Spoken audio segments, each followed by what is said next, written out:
Hi guys, இன்னைக்கு நம்ம movie ரிவ்யூவில் அன்சூசன் வெப் சீரிஸோட ரிவ்யூ தான் பார்க்க போகிறோம். எந்த சீரியஸ் நெட்ஃப்ளிக்ஸில் தமிழ் டபுள் அவைலபிளாக இருக்குது, மறக்காமல் செக் அவுட் பண்ணி பாருங்கள். இது ஒரு சஸ்பென்ஸ் த்ரில்லர் சைக்காலஜி மூவியாக வெளிவந்திருக்கு. இப்போ இந்த சீரிஸோடைய கதையை பார்த்துடலாம்.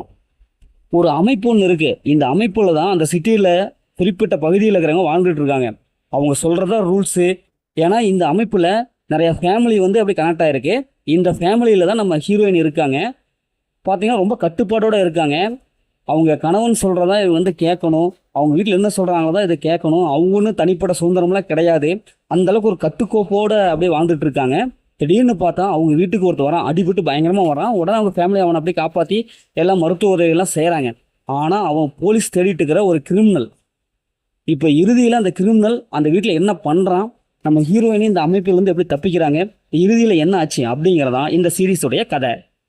இந்த சீரிஸோடைய பாஸ்டன் பார்த்தாவே நடிச்சு எல்லாமே சூப்பராக பர்ஃபார்ம் பண்ணியிருக்காங்க. குறிப்பாக ஹீரோனுடைய கேரக்டர் நல்லாவே இருக்குது. அதே மாதிரி ஒரு வித்தியாசமான ஒரு சீன்ஸ் எல்லாம் இதில் இருக்குது. ஏன்னா ஒவ்வொரு எபிசோடும் நல்லா ட்விஸ்ட் அண்ட் டர்னிங் பக்காவாக எடுப்படுது. என்னடா அது ஒரு அமைப்பு, அதில் இவ்வளோ கட்டுப்பாடம் அப்படிங்கிற மாதிரி இருக்குது. புதுசாக பார்க்குற மாதிரி இருக்குது. சீன்ஸ் எல்லாம் புதுசாகவே இருக்குது. அந்த திரடை வந்து ஒரு சம்பவம்லாம் பண்ணுவான், அதெல்லாம் நல்லாவே இருக்குது. வெப் சீரிஸில் ஒவ்வொரு அந்த எபிசோடெலாம் கட் ஷாட் போட்டு நல்லாவே கொடுத்துருக்காங்க. பியூஜியம் நல்லாவே இருக்குது. அதேமாதிரி சினிமோகிராஃபி சூப்பரான ஒரு சில கொடுத்துருக்காங்க. இதில் வர ட்விஸ்ட் அண்ட் டர்ன்ஸில் ஈஸியாக கனெக்ட் ஆகுது. இவங்க சொல்ல வந்த விஷயத்த நல்லாவே சூப்பராக பாயிண்ட் ஆஃப் வியூவில் சொல்லியிருக்காங்க. கிளைமேக்ஸ் நல்ல ஒரு கிளைமேக்ஸ் கொடுத்துருக்காங்க. இந்த சீரிஸோட மைனஸ்னு பார்த்தாவே ஒரு சில இடங்கள் லேக் அதிகமாக இருக்குது, ப்ரிடிக்டபிளாக இருக்குது. கொஞ்சம் டைமிங் அதிகமாக இருக்குமோ அப்படிங்கிற மாதிரி தான் இருக்குது.